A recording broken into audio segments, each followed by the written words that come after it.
Hello, good people of YouTube. Mountbatten here. And today we got a couple of DevBlogs released with some very interesting information, especially in the terms of the upcoming April Fool's Day event, and also some updates on the Pan-European cruiser line and a new British cruiser that is something alright. Let's go ahead and get on into it. So we're going to go in the order that these dev blogs were released. If you wish to find links to them, they are down below. I will throw up any relevant images or artwork as we go through them. And guys, if you find yourselves enjoying this video, make sure to drop a like, leave a comment, and subscribe. It helps out with the algorithm, as we must always please here on the YouTubes. Alright, so let's go ahead and go through it. Again, starting out in the order that they were released, which is the April Fool's Day event. They say, Trouble in the Hot Tub, early access to Pan-American cruisers, a new season of ranked battles, and other new features, closed test 12.2. They say, let's talk about some of the main new features of the upcoming update. Trouble in the Hot Tub, April Fool's Day bathtub battles are back. The hot tub map of old has been updated, including with some animated props, and here they are. I believe this happened, like, right before I started playing, because I don't remember playing this, and this is, I think, a really old event. But it looks cool, it looks downright silly. I mean, hey, you know, if you're going to do an April Fool's Day event, this is how it's done. So, they added in, this go-round, we're not playing in, I think we had like some very wacky, like, very cartoony ships in the original event, but this time around we are playing with ducks. They state 6 rubber duck ships have been added to the game with a new armament type, mines. So we have Luigi McQuacky, that's wonderful right there. Ron de la Doke.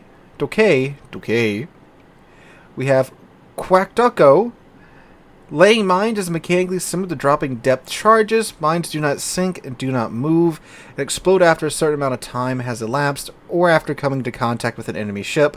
Exploding mines have a certain chance of causing flooding. So, April Fool's Day events, if you don't know, are normally used to test out new features in this game, and it appears that this new feature is mines. They mentioned in the roadmap event that the support CVs that are coming back will have the ability to lay mines. So here they are, obviously being tested. Now the idea of them being stationary, not sinking, and exploding after a certain amount of time, that's pretty similar to how it works in War Thunder.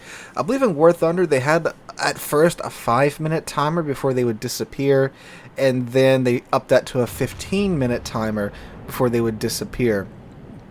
So it'll be interesting to see how exactly these work out in the game. I do think mines would be a pretty neat addition to the game if they could get them to work properly. The idea of course, you know, cutting off a certain flank or a certain channel into a cap or near an objective or something like that.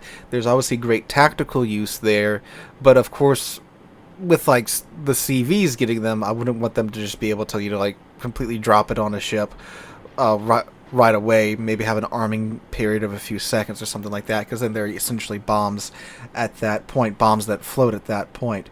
But I'm interested to see how this turns out, and I look forward to, well, getting to splash around in the bathtub with some rubber duckies.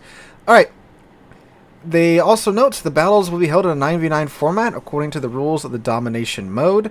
Rubber ducks are resilient, so when colliding with each other with static objects on the map, they will bounce away. Duck ships will be controlled by special duck commanders, and here they are. Let's play which 1980s, 1990s action hero these ducks are supposed to be. Okay, now we have more information about the Pan-American cruisers. In Update 12.12, early access to Pan-American cruisers will begin. In honor of the event, thematic permanent camouflages for the Tier 8 to 10 ships and a commemorative flag have been added to the game, and the port of Rio de Janeiro has been specially decorated. So, if we look at the camos here, they actually look really good. I really like these camos with this, you know, pre-Columbian artwork on them. That's really nicely well done. These camos can be very gaudy with a lot of like figurines and stuff plastered all over the ship, like the Americans ones had the giant gold eagle at the front. I prefer more like this, where it looks like, it's something that could be feasibly painted onto the side of the ship. I do like that. Alright, the port's been updated, and look at the flag. Alright, cool. Ranked is, of course, coming back in 12.12. They say in update 12.12, the 11th season of ranked battles will begin, in which it will be possible to take part with all ship types. Ooh, so that means subs too. Ugh. Battles will take place in the following format: 6v6 on tier 8 to 9 ships, and then gold is 6v6 on tier 10 ships. In this season, the rule for retaining a star in case of defeat is the same for all leagues. The star will be saved only by the first player by base XP on the losing team, so we're going back to that now. I mean, it's not just outright damage anymore, it's base XP now. Changes in Season 20 of Clan Battles. With the release of Update 12.12, the map Shadow will be removed from the list of maps for Season 20 of Clan Battles. The map Hotspot will take its place. Okay.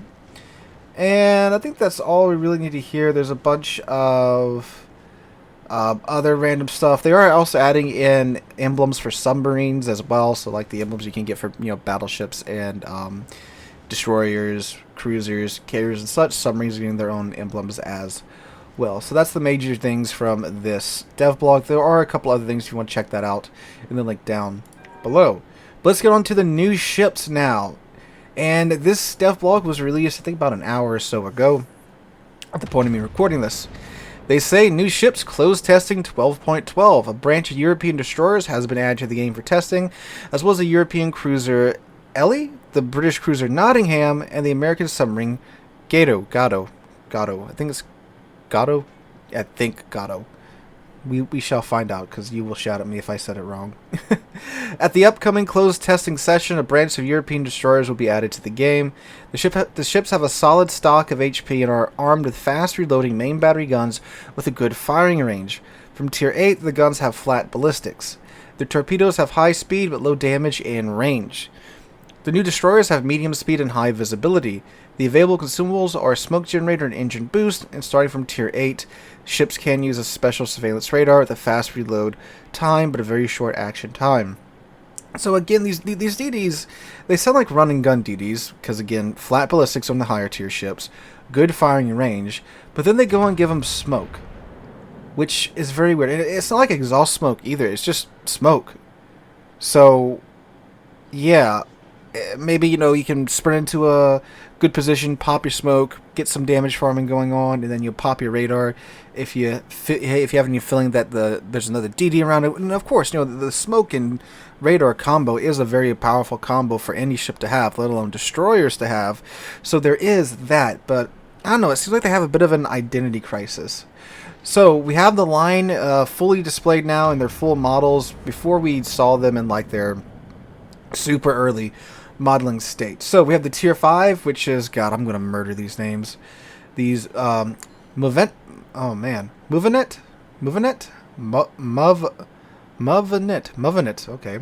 In 1938, Turkey ordered 4 ships of the latest I class from Great Britain, but 2 of them, including Movenet, were purchased by Great Britain when World War II broke out. Movent, which became HMS Inconstant, began service in the Metropolitan Fleet, then was transferred to the Eastern Fleet, where she participated in the amphibious operations on Madagascar in the summer of 1942. The ship took part in convoys to Malta. Later, the destroyer fought in the Atlantic, where she escorted northern convoys and provided cover for the Normandy landing. In 1946, the ship was returned to Turkey, where she again acquired the name Movenet in honor of the destroyer Movenet, I cannot pronounce that, which sank the British battleship Goliath during the Gallipoli campaign of World War I. Okay, then we have the Stored, which is the tier 6. With the outbreak of World War II, Great Britain launched the mass construction of destroyers in batches of 8. As a rule, all of them had 4 single gun mounts of 102 to 120mm guns, and 1 or 2 4-tube torpedo launchers. 2 of them were transferred to the Norwegian Navy and received the names Stored and Savannah. Stored entered service in September 1943. In 1943 to 44, the ship participated in operations in the North Atlantic and escorted polar convoys. During the Battle of the North Cape, Stord took part in the sinking of the German battleship Scharnhorst. In 1944, the destroyer participated in covering the landings in Normandy and then returned to escorting convoys to the Soviet Union. After the war, Stord became the flagship of the Norwegian Navy. We didn't have this ship, but of course we had to mention this ship in the Battle of the North Cape video that we did, which you should definitely go watch if you haven't. And then we have the Grom, which is the Tier 7. Grom and Bliskovitsa entered service in 1937, becoming the strongest European destroyers of their time after the latest French ones. With the imminent outbreak of World War II, the destroyers broke through the Baltic to Britain to help escort wartime supply convoys to Poland. However, the convoys were never organized due to the rapid fall of Poland, and Grom came under the command of the British fleet, with which she took part in the Norwegian campaign. On May 4th, 1940, Grom was hit by a bomb in the torpedo tubes, which caused the torpedoes to detonate. The ship sank within 3 minutes. So, pretty cool, up to Tier 7, still real ships, and the Tier 8 is as well, which is the Split. In the 1930s, by order of the Yugoslav Navy, French specialists designed a large destroyer based on Le Fantastique. The boiler and turbine plant was purchased in the UK, and the fire control system in France. Split, named after the city in which it was built, was laid down in 1939 and was to be armed with 5 Czechoslovak 140mm guns. In 1941, the city of Split was captured by the Italians, who decided to complete the construction of the ship. In 1943, the destroyer was renamed Spalato and launched. After the capitulation of Italy, the ship was run aground right in the port. In 1948, Yugoslavia returned to work on the ship, but it was no longer possible to receive weapons from Czechoslovakia, and Split was instead completed with British-American weapons. The ship entered service in 1959, becoming the flagship of the fleet. Okay, cool. Still, real ships all the way up to Tier 8. Let's check out the Tier 9, which is the Lambros Katsonis. In the late 1920s, there was a dispute in the leadership of the Greek fleet: invest in more conventional ships or build fewer but stronger ones. In 1929, against the background of Turkey's purchase of 4 destroyers in Italy, the first approach prevailed, and 4 simplified destroyers were ordered by Greece, also in Italy. The alternative was to use the second approach to order a pair of large ships with 140mm weapons. The most suitable was one of the projects of the E-class cruiser, which is under consideration the British Admiralty, armed with 640mm guns. Lambros Katsonis is named after the leader of the national liberation struggle of the Greek people. So it sounds like this one didn't actually get built. So, I mean, that's pretty fair. Getting up to Tier 8 with just real ships, that's very good. That's a lot better than most lines nowadays. Alright, and then the Tier 10 destroyer, the Gdansk. Based on the idea of the superiority of Polish ships over enemy ships due to quality, not quantity, the leadership of the fleet developed a large destroyer capable of competing even with light cruisers. In the late 1930s in Gdynia, several projects of such ships were considered. The Motor-class destroyers were suitable for the purpose due to them being in a number of parameters comparable to light cruisers, and in some respects, for example in speed, they surpassed them. When ships of this class were built in France, the destroyers that survived the war would have been re-equipped in the 50s and 60s with Soviet air defenses, systems, and radars. And torpedoes. Okay, so it's sounds like a Polish Khabarovsk, maybe? Okay, so an interesting line, a line that I do appreciate. They managed to get up to Tier 8 with real ships rather than like some other lines that are coming out pretty soon. And as I am a fan of run and gun DDs, these sound like run and gun DDs again. I'm not sure exactly what they're supposed to be with the smoke screen and the radar, but yeah, let's check out this radar. So from Tier 8 up, they'll have this radar. So the Tier 8, the Split, what the radar? 10-second radar, 9-kilometer range. Reloads in 60 seconds to get 4 charges of at base. 10 seconds, so you get exactly 4 seconds of your allies getting to see that target. Base, of course, you can build into it. And the Tier 9's got the same thing, and the Tier 10 has the same thing as well. So 10-second, 9-kilometer radar. You know, in a DD fight, that's probably, that is absolutely definitely enough time to make a difference. Especially if, of course, you have smokescreen and you're in it, pop radar, see the enemy DD, you get 10 seconds of, basically free damage on him if he's outside of your smoke firing penalty. So, yeah. Interesting to see where this line's going to go and if they get to keep that radar smoke combo throughout their entire development cycle. Alright, so this European cruiser, the Ellie. Eli? No, it's definitely Ellie, right? Ellie? Ellie. Yeah, because it's, is it, well, actually, let's see where the ship's from, then we can decide how to pronounce its name. The cruiser Eugenio di Savoia was laid down at the Ansaldo shipyard in Genoa in July 1933 and commissioned in January 1936. The cruiser took part in the blockade of the Spanish Republic and circumnavigated the world.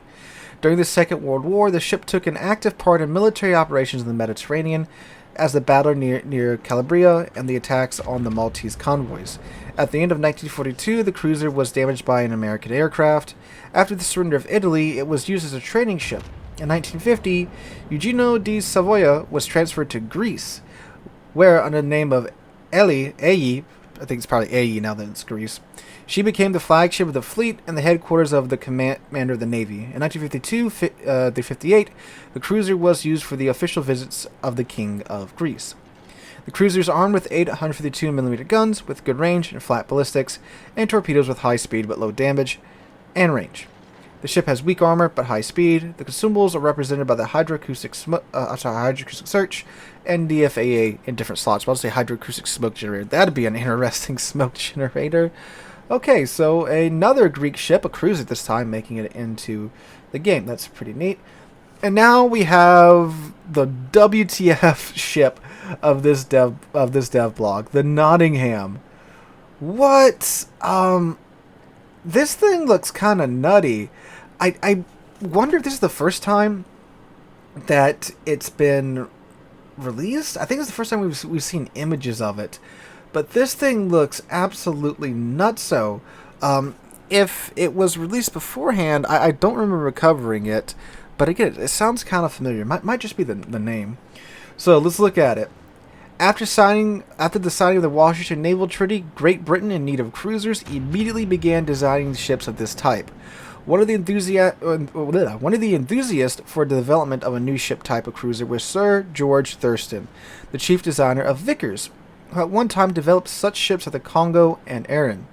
Back in 1923, he published in Brassey's Naval and Shipping Annual a 15-page essay, The Influence of the Washington Conference on the Design of Warships, which described the general features of future cruisers. In 1926, in the same magazine, he published 3 projects for a cruiser for the Royal Navy of Great Britain. Project A and Project B resembled the County-class cruisers that were under construction, and Project C was more radical. It had main battery turrets arranged in a similar way as those of the battleship Nelson on the bow, which, according to Thurston, would contribute to a better concentration of fire. Unfortunately, the Admiralty turned out to be more conservative than Thurston, and such a project was not taken into account in the future design of British cruisers. The ship's armament consists of 9 203mm guns, which HE shells have high damage, and 4 quad torpedo launchers, where torpedoes can be launched one at a time. The ship has a small stock of HP and weak armor, but good concealment. The consumables are represented by a repair party, hydroacoustic search, or DFAA fire in one slot, as well as a short burst smoke screen. So it's a heavy cruiser with smoke. 35,300 HP. The shells outside the guns have a firing range of 15.7 kilometers. Maximum H shell damage of 3,300. 34 mils of pin, that's good. 70% fire chance, it's also pretty decent. What's the reload time? 13 seconds. AP does a maximum damage of 4,500 and comes up the tubes at 814 meters a second. Dang, alright. I'm interested to see how this thing goes. This is what in the world? It's a baby Nelson. That's what it is. It's a baby Nelson. It quite literally is what it looks like. Someone just took a Nelson and shrunk it down. So I'll keep my eye on you with great interest, Nottingham. And lastly, another sub, the Gato. I think it's Gato. Maybe not. I'm sure there's a million comments correcting me either way by now. As conceived by the command of the U.S. Navy, fleet submarines were supposed to complement the slow-moving standard battleships. Possessing high surface speed, heavy armament, and a long range, conduct reconnaissance and finish off the enemy after gunnery duels between battleships. After the attack on Pearl Harbor, the strategy changed, and the new type of Gato was sharpened for long patrols. They were made more comfortable for the crew, and they carried a large supply of fuel and torpedoes. USS Gato was laid down in October 1940 and commissioned in December 1941. The submarine completed 13 combat missions, earned the same number of battle stars, and earning the unit's presidential commendation. The submarine is armed with 10 torpedo tubes with a long reload time, 6 of which are located in the bow and 4 in the stern. The number of loaders allows you to simultaneously reload only half of the torpedo tubes. Boeing torpedoes have high speed but low damage and very short range. Regular torpedoes have slower speed but higher damage and range. Gato has a high speed on the surface but a low speed on the water. The tactical basis for her would be the use of conventional torpedoes staying at a comfortable distance from the enemy. The winged torps are useful for self-defense due to their short range. Okay. Oh, detect a feature unique upgrade. Tier 10 Soviet cruiser Vladimir Monomuk, which is an analog of Alexander Nevsky, has been added to the game for testing. Okay. So, sounds more like the I-56 type of sub, these big cruiser subs. I wonder if you can control the deck gun. I'm sure they would have mentioned it here if you could have. Yeah, they don't. Yeah, no, it's in the secondary slot, unfortunately. So the torpedo tubes reload in 67 seconds. Dang. The guided torps do 10,000 maximum damage. Alternative torps, the unguided ones, do 18,000. Oh man, talk about range. The guided torps only 6 kilometers. Unguided torps 16 kilometers. That's pretty fast. What is her speed? Do they make sure the speed underwater? Yeah. So on the surface 34 knots, underwater 17 knots. So she is on the slower side. Not quite as slow as I-56 though. Alright guys, that is the DevBlogs for today. Let me know what you guys think in the comments down below. I'm very interested in the Nottingham, and I'm definitely looking forward to the second branch of Pan-Euro DDs. And, you know, the April Fool's Day event, those are always pretty fun. I'm very excited to get in there and test out this new mine mechanic and see how those are going to work in the future, even though they are going to be dropped from aircraft carriers in the future rather than, well, ducks. But anyway, guys, let me know what you guys think in the comments down below. Hope you guys have a wonderful Friday. I will be live streaming right here on the channel tonight and on Twitch, so make sure to come out for that. Again, hope you guys have a great Friday, have a great weekend. Hope to catch you guys in the next one.